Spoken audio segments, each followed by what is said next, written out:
What's up guys, welcome back to my YouTube channel again. Balik lagi sama gue Iksan Julfikar. Ya, di video kali ini gue mau kasih ke kalian pengaturan yang perlu kalian ubah segera di iOS 15 ya. Di sini gue menggunakan iPhone 11 Pro gue dengan iOS 15. Dan pengaturan apa aja yang perlu kalian ubah segera. Simak video ini hingga selesai, langsung aja check this out guys.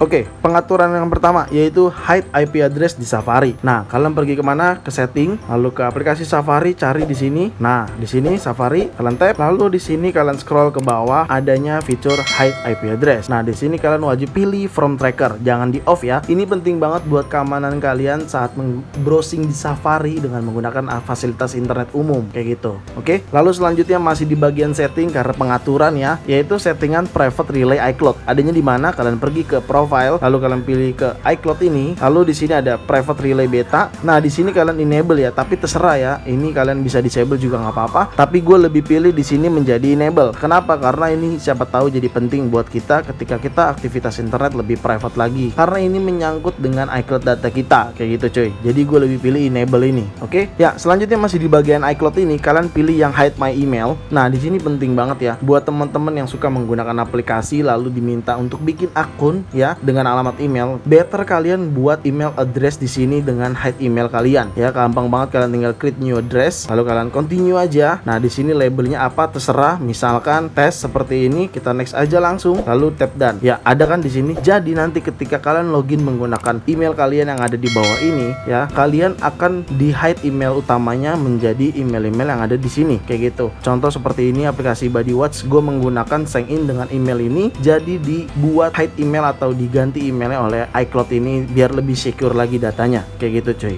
Oke, paham ya? Masih tetap di bagian setting, selanjutnya itu fitur fokus. Nah, di bagian fokus ini ketika kalian sudah menggunakan fokus, contoh gue menggunakan personal, nah di sini kalian bisa on kan fokus status ya. Dan tentunya ketika kalian menggunakan iMessage, kalian bisa share juga fokus status tersebut. Kalian pergi ke iMessage, lalu misalkan di sini ya, kalian tap profilnya atau lawan chattingan kalian, scroll ke paling bawah, di sini ada share fokus status, kalian enable. Dan ini cukup berguna buat teman-teman yang untuk memberitahu teman kalian lewat iMessage kalau memang kalian sedang mode apa di iPhone-nya kayak gitu. Bisa jadi kalian sedang mode personal tapi tidak menerima chat atau DM dari Instagram, kalian hanya menerima chat dari WhatsApp dan iMessage ya. Menurut gua jadi akan berguna sekali share fokus status ini kayak gitu cuy. Oke, lalu selanjutnya kita balik lagi ke bagian setting atau pengaturan. Nah, di sini kalian pilih setting, lalu kalian pergi ke aplikasi atau fitur kamera di sini ya. Nah, di bagian sini kalian pilih preserve setting. Nah, di sini ada fitur night mode, kalian enable aja. Kegunaannya dia akan night mode setting automatic reset night mode ke auto kayak gitu cuy. Ya, gue belum nyoba banget sih, tapi ini gue yakin ini akan berguna bagi teman-teman yang ada fitur night mode-nya di iPhone-nya kayak gitu. Lalu selanjutnya kita pergi ke aplikasi Find My App. Nah, di aplikasi Find My App ini kalian bisa menggunakan fitur notify when left behind, dimana ketika iPhone kalian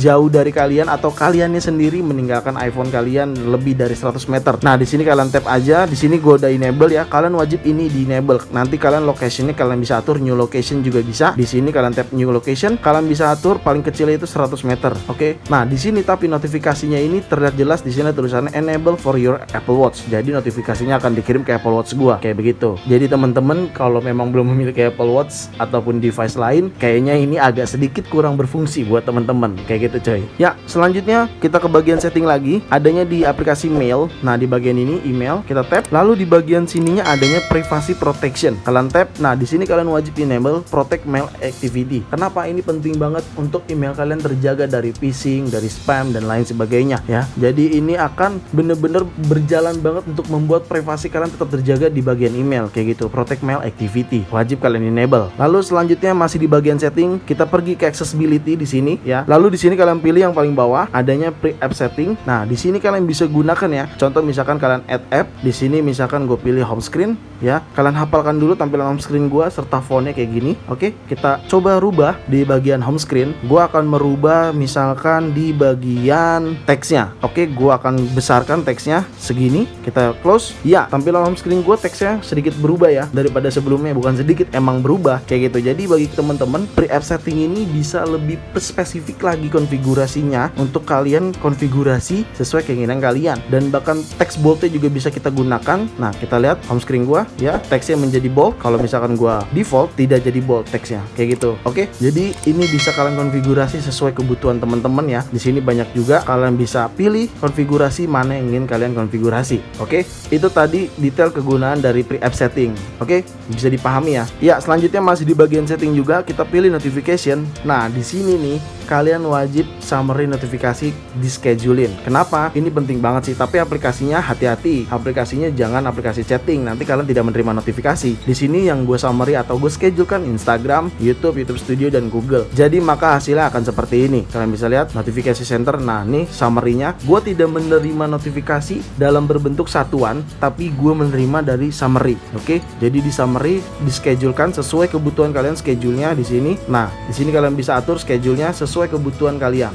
Oke, dan menurut gua schedule summary ini di iOS 15 penting banget kalian enable, tapi hati-hati jangan aplikasi-aplikasi chattingan yang penting bagi gua. Menurut gua sih gitu, gua saranin seperti WhatsApp, Telegram, iMessages dan lain sebagainya. Karena kalian tidak akan menerima notifikasinya. Notifikasinya ada tapi disammerikan kayak gitu. Ya, selanjutnya masih di bagian notifikasi, ini ada fitur namanya announce notification. Ini sebenarnya canggih, tapi makin lama setelah gua menggunakan beberapa hari ini sedikit mengganggu ya. Jadi dia ketika kita lagi dengerin musik gitu ya, ketika ada pesan masuk dia akan menyebutkan siapa pesan masuk tersebut dan isi pesannya apa. Sebenarnya ini canggih, tapi gue lebih pilih untuk disable. Cuma balik lagi ke teman-teman, kalau kalian teman-teman membutuhkan silakan aja kalian enable ya, seperti ini konfigurasinya. Kalau misalkan kalian nggak membutuhkan atau terasa mengganggu, ya udah kalian disable aja. Oke ya, selanjutnya masih di bagian setting, dan ini mungkin settingan yang terakhir atau pengaturan yang terakhir yang perlu kalian ubah, adanya di privacy. Nah, di privacy ini kalian scroll ke paling bawah, ada record app activity. Nah, di sini gue disable. Kenapa gue disable? Karena bagi gue data gue lebih privacy ya. Jadi aplikasi itu nggak perlu untuk nge-record ataupun merekam ya, atau nge-save 7 hari. Dia akan mensummarikan data-data yang ada di aplikasi yang gue gunakan. Jadi gue lebih baik ini disable, tidak gue enable seperti ini kayak gitu. Jadi gue lebih baik disable aja.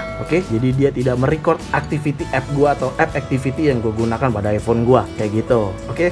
Ya, itu tadi adalah pengaturan-pengaturan yang perlu kalian rubah segera di iOS 15. Semoga dapat membantu kalian dan kalian juga mendapatkan ilmu dari video ini. So, segitu aja video gue kali ini, semoga bermanfaat buat kalian. Dan jangan lupa kalian like video ini, share video ini ke sosial media kalian, ke grup WhatsApp, grup TikTok, grup apapun, kalian share aja sebanyak-banyaknya. Dan pastikan kalian mendukung channel ini dengan cara mensubscribe channel ini. So, see you next video. Bye-bye.